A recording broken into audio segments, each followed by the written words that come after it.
The sharp echo of high heels cut through the sterile silence of the office hallway. The woman in the red dress ran, her breath shallow and desperate, fear painting her every movement. Behind her, the thud of boots grew louder, three masked men in black tactical gear storming after her. The fluorescent lights flickered as panic filled the air. And at the far end of the corridor, a man in a blue janitor uniform froze mid-mop, his eyes darting from the terrified woman to the armed men charging her way. A little girl sat by the wall beside his bucket, clutching a worn-out stuffed bunny. Her voice, trembling but pure, broke the chaos. "Daddy, please stop them. If you believe in kindness, courage, and second chances, make sure to like, comment, share, and subscribe to Bright Hearts, because today's story will remind you that true heroes don't wear capes. Sometimes, they wear janitor's overalls." Ethan Cole had never planned to be a janitor. Just 5 years earlier, he'd worn a soldier's uniform, not one of a cleaner. He'd served his country with pride, honor, and a heart full of hope. But life, as it often does, had other plans. A roadside explosion during his final mission overseas took away more than his comrades. It took his career, his confidence, and soon after, his wife, who couldn't bear the weight of the trauma he carried. She left, leaving him with a 2-year-old daughter, Mia, a bright-eyed little soul who became his reason to breathe. Every morning, Ethan rose before dawn, packed Mia's lunch, braided her hair as best he could, and dropped her at a nearby daycare before heading to his job at the city's corporate tower, 12 floors of glass, marble, and people who barely noticed the man cleaning their footprints off the floor. He didn't mind. He was just thankful to have work, thankful to keep his daughter safe and fed. The world might have forgotten his name, but Mia hadn't. To her, he was Daddy the strongest. It was an ordinary Thursday morning until chaos shattered the calm. Ethan was mopping near the executive wing when the sound of hurried footsteps drew his attention. A woman in a red dress sprinted past him, her eyes wide with terror. Seconds later, armed men burst through the doors, shouting for her to stop. Ethan's instincts kicked in before his mind caught up. He pushed Mia behind the cleaning cart and stepped forward, heart pounding. He could smell the danger. Sharp, real, immediate. The woman screamed, "Help me!" Her voice echoed like a plea to heaven.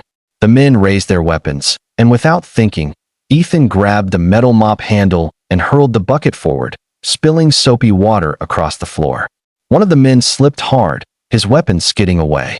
Ethan lunged, disarming him in one swift motion that came from years of muscle memory. The second man swung his rifle.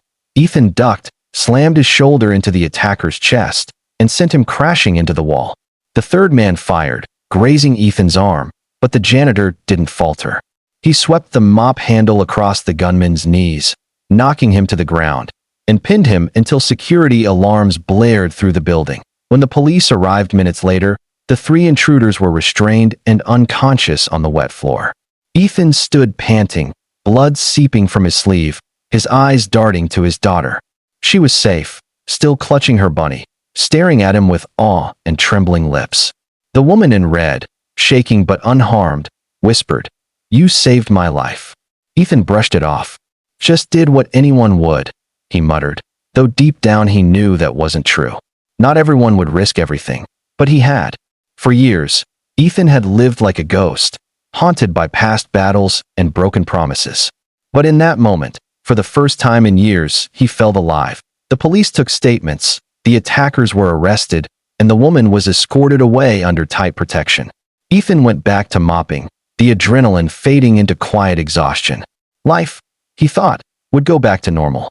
It always did. Or so he believed. The next morning, as the sun spilled gold across the polished marble floor, a deep rumble echoed outside the corporate tower. Ethan squinted through the glass doors, a line of black SUVs, flags fluttering, security teams stepping out in crisp suits. A motorcade. His mop paused midair. The employees gathered near the entrance, murmuring in confusion. Then, the elevator dinged. From it stepped the same woman in red, this time surrounded by guards and dressed with quiet authority. Behind her, a distinguished man in a tailored gray suit followed. He was none other than Senator Adrian Wells, a powerful figure whose name often appeared on national headlines. The woman turned to Ethan with tears in her eyes. "Ethan Cole," she said softly, This is my father." Ethan blinked, stunned. The senator stepped forward, his voice steady but full of gratitude. "You saved my daughter's life. You didn't know who she was. You didn't care. You just acted." He paused, studying Ethan's worn uniform, his tired eyes, his little girl peeking from behind the cleaning cart. "Men like you remind this country what real courage looks like." Ethan didn't know what to say. He wasn't used to praise, not anymore. The senator continued, "We did some checking. You're a decorated veteran, Mr. Cole. You served with honor, and you've been working quietly, unnoticed, for far too long. That ends today." He gestured to one of his aides, who handed Ethan a sealed envelope. Inside was a formal letter, an offer for a full-time security director position at the senator's headquarters, with benefits, housing assistance, and a scholarship program for his daughter. Ethan's eyes widened, his throat tight. He looked down at Mia, who beamed up at him, whispering, "See, Daddy? You're the strongest." Tears he hadn't allowed himself in years finally spilled down his face. He knelt, hugging his daughter tightly, feeling the weight of every hardship lifting from his shoulders. For years, he had cleaned the floors of other men's dreams, and now, life had finally handed him a second chance. The senator placed a hand on Ethan's shoulder. "You didn't just protect my daughter, son. You reminded us all that heroism doesn't come from rank or wealth. It comes from heart." News of the incident spread quickly. Within hours, headlines across the city hailed the janitor hero. Videos from security cameras went viral, showing Ethan's swift, selfless courage. But to him, the only recognition that mattered was Mia's smile that night as they walked home, hand in hand, under the fading orange sky. That evening, Ethan tucked Mia into bed in their small apartment, her bunny resting beside her. She looked up and asked, "Daddy, does this mean you don't have to clean anymore?" Ethan chuckled softly. "I might still clean sometimes, pumpkin. But now, maybe I'll clean the world in a different way." She giggled, drifting into sleep. Ethan sat beside her, gazing out the window. The city lights twinkled like stars, and for the first time in years, he didn't feel small beneath them. He felt seen. He felt worthy. And he whispered to himself, "Thank you." The next day, he returned to the office to collect his things. Every worker who once passed him without a glance now stopped to shake his hand. Some offered hugs.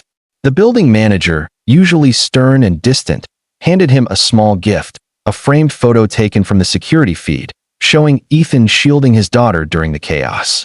Below it, a note read, "True strength isn't in what you lift. It's in what you protect." Ethan took one last look at the hallway where everything changed, the spot where fear met bravery, where a janitor became a hero.